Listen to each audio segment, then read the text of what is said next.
Hello guys, আসসালামু আলাইকুম। আজকে আপনাদের নিয়ে এসেছি এই যে আমার যে বাগানে বেগুন গাছ ছিল, বেগুন গাছ যে কাটিং করেছি। আপনারা দেখছেন আমার ভিডিওতে কীভাবে কাটিং করেছি।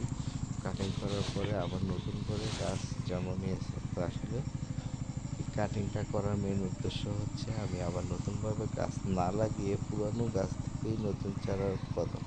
তো এই প্রসেসটা আপনারা যারা জানেন না, দেখেন নাই, আমার ভিডিওটা দেখবেন। আমার চ্যানেলে আছে কিভাবে বেগুন গাছ কাটিং করতে হয়, তাহলে আবার নতুন গাছের মতো নতুন চারার মতো আবার সম্পূর্ণরূপে গাছটা হবে। তারপর বেগুন নতুন করে ধরবে, যে ফুল আসতেছে, মাশাআল্লাহ কত সুন্দর হয়ে গাছটা হয়েছে। কিন্তু প্রথমে বড় গাছটা মরা মরা কেমন জানি দেখা গেছে।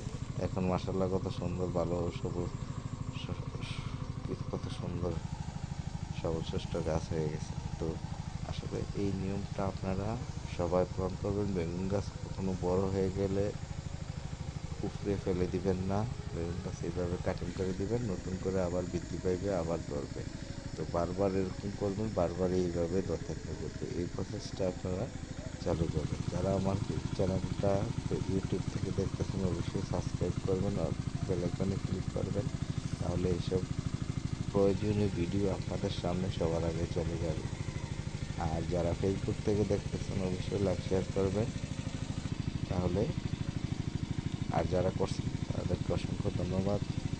আর যাদের কোনো কিছু জানার প্রয়োজন আছে তো অবশ্যই লাইক কমেন্টসে জানাবেন, তাহলে আমি আপনাদেরকে আনসার দেব। সবাই ভালো থাকবেন, সুস্থ থাকবেন, এই বলে আজকে এখানেই শেষ করলাম।